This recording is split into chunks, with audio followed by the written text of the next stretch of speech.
ہم سب کی زندگی میں کچھ ڈر ایسے ہوتے ہیں جو اصل میں اتنے بڑے نہیں ہوتے جتنا ہم انہیں سمجھ بیٹھتے ہیں۔ آج ہم ایک ایسی ہی کہانی پر بات کریں گے، ایک ایسی حکایت جو ہمیں سکھاتی ہے کہ ہمارے مسائل کی اصل حقیقت کیا ہو سکتی ہے۔ کبھی سوچا ہے کہ جس چیز سے سب سے زیادہ ڈر لگتا ہے وہ شاید صرف ایک گونج ہو؟ کیا ہو اگر وہ مسئلہ حقیقت میں اتنا بڑا ہو ہی نہ جتنا وہ سنائی دیتا ہے؟ بس یہی وہ خیال ہے جس سے ہم آج اس کہانی میں سمجھنے کی کوشش کریں گے۔ تو چلیے کہانی شروع کرتے ہیں۔ یہ کہانی ہے ایک پرسکون جنگل کی، جہاں ایک بہت ہی نیک دل خرگوش ایک بڑی سی غار میں رہتا تھا۔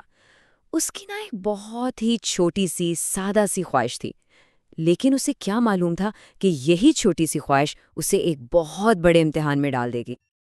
اچھا، تو یہ خرگوش تھا، بڑا پیارا، سب جانور اسے بہت پسند کرتے تھے۔ مسئلہ صرف یہ تھا کہ وہ روز پتے کھا کھا کر تنگ آ گیا تھا۔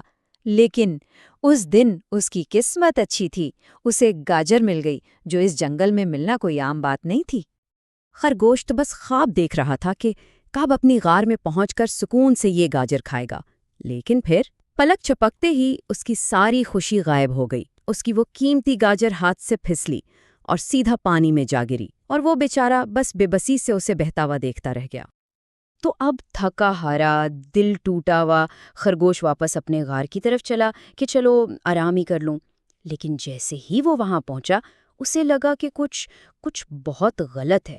اس کا اپنا گھر، اس کی سب سے محفوظ جگہ اب محفوظ نہیں لگ رہی تھی۔ اپنی ہی غار کے منہ پر کھڑے ہو کر خرگوش کو کسی انجانی موجودگی کا احساس ہوا۔ زندگی میں پہلی بار ایک عجیب سا خوف اس کے پورے جسم میں دوڑ گیا۔ اس نے ہمت کر کے کانپتی ہوئی آواز میں پوچھا، کون ہے میری غار میں؟ اندر سے کوئی جواب نہیں آیا، تو اس نے تھوڑی اور ہمت جمع کی اور اس بار ذرا اونچی آواز میں چلایا۔ آخر اسے جاننا تو تھا نا کہ اس کے گھر پر، اس کی پناہ گاہ پر کس نے قبضہ کر لیا ہے۔ اور پھر غار کی گہرائیوں سے ایک ایسی آواز گونجی کہ خرگوش کی رہی سہی ہمت بھی جواب دے گئی۔ یہ کوئی معمولی آواز نہیں تھی، یہ ایک گرج تھی، ایسی گرج جس نے لگتا تھا پورے جنگل کو ہلا کر رکھ دیا ہے۔ اور اس آواز نے جو کہا وہ سننے والوں کے رونگٹے کھڑے کر دینے کے لیے کافی تھا۔ خرگوش تو بیچارہ خوف سے کانپنے لگا۔ اس نے سوچا، ارے بھائی، مجھ جیسا چھوٹا سا جانور اتنے بڑے طاقتور درندے کا مقابلہ بھلا کیسے کر سکتا ہے؟ یہاں سے کہانی کا اگلا حصہ شروع ہوتا ہے۔ اب خرگوش بھاگا بھاگا گیا مدد مانگنے، اور کس کے پاس؟ جنگل کے سب سے طاقتور جانوروں کے پاس۔ لیکن سوال یہ ہے کہ کیا صرف طاقت خوف پر قابو پانے کے لیے کافی ہے؟ چلیے دیکھتے ہیں۔ تو سب سے پہلے خرگوش کی مدد کو آیا ایک بھیڑیا، لیکن جیسے ہی وہ غار کے پاس پہنچا، اس سے بھی اسی خوفناک آواز کا سامنا کرنا پڑا، اور یہ دھمکی اتنی زبردست تھی کہ بھیڑیے جیسا بہادر جانور بھی ایک لمحے کو کانپ گیا۔ اور بس یہی کہانی بار بار دہرائی گئی۔ جنگل کے بڑے بڑے چیمپئن ایک ایک کر کے آئے، پہلے بھیڑیا، پھر شیر، پھر غصے سے بھرا گینڈا، اور آخر میں تو خود جنگل کا سب سے طاقتور ہاتھی بھی آیا۔ لیکن نتیجہ، سب کے سب اس اندیکھے خوف کے سامنے بے بس نظر آئے۔ ان کی ساری جسمانی طاقت اس پراسرار آواز کے آگے کسی کام نہ آئی، بالکل بیکار۔ تو جب ساری امیدیں ختم ہو گئیں، جب جنگل کے سب سے طاقتور بہادر بھی دم دبا کر بھاگ گئے، تب کہانی میں ایک بہت ہی دلچسپ موڑ آیا۔ ایک ایسا کردار سامنے آیا جس سے بالکل کسی کو کوئی امید نہیں تھی۔ اس مایوسی کے عالم میں ایک چھوٹا سا مینڈک پھدکتا ہوا آگے آیا اور اس نے مدد کی پیشکش کی۔ اب خرگوش اور باقی جانور تو حیران رہ گئے، انہیں یقین ہی نہیں آیا، بھلا یہ ننھا سا مینڈک وہ کیسے کر سکتا تھا جو شیر اور ہاتھی جیسے دیو نہ کر سکے؟ تو مینڈک نے ہمت کی اور غار میں آواز لگائی، اور جواب میں وہی خوفناک دھمکی ایک بار پھر گونجی، لیکن اس بار کچھ الگ تھا۔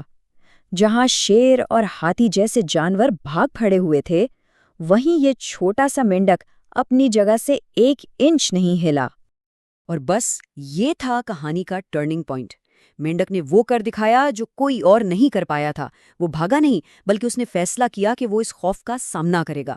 اس نے الٹا اس آواز کو چیلنج کر دیا کہ ہمت ہے تو باہر آؤ اور میرا سامنا کرو۔ اور پھر پردہ اٹھا۔ وہ خوفناک درندہ جو ہاتھیوں کو کچلنے اور گینڈوں کو توڑنے کے دعوے کر رہا تھا، وہ اصل میں ایک ننھا سا چھوٹا سا کیڑا تھا، صرف ایک کیڑا۔ اس کی پتلی سی آواز غار کی دیواروں سے ٹکرا کر اتنی بڑی گونج پیدا کر رہی تھی، یعنی سارا خوف صرف ایک وہم تھا، ایک تصور۔ جیسے ہی حقیقت سب کے سامنے آئی، جانوروں کا سارا ڈر خنسی میں بدل گیا۔ وہ سب کہکہے لگانے لگے۔ انہیں اب سمجھ آیا کہ کیسے ایک اتنی چھوٹی سی مخلوق نے ان سب کے دلوں میں اتنا بڑا، اتنا مفلوج کر دینے والا خوف بٹھا دیا تھا۔ تو یہ کہانی صرف جانوروں کی کہانی نہیں ہے، اصل میں اس میں ہم سب کے لیے بہت گہرے سبق چھپے ہوئے ہیں۔ تو چلیے اب ذرا اس کہانی میں چھپی ہوئی حکمت کو سمجھتے ہیں۔ دیکھیں، اس کہانی سے 3 بڑی زبردست باتیں سمجھ میں آتی ہیں۔ پہلی بات، ہمارے چھوٹے چھوٹے مسئلے بالکل اس کیڑے کی طرح ہیں۔ اگر ہم انہیں نظر انداز کرتے رہیں تو ہمارے دماغ کی غار انہیں گونج دے دے کر بہت بڑا بنا دیتی ہیں۔ دوسری بات یہ کہ اصل طاقت جسمانی نہیں ہوتی، اصل طاقت ہمت ہے، ڈر کا سامنا کرنے کی ہمت۔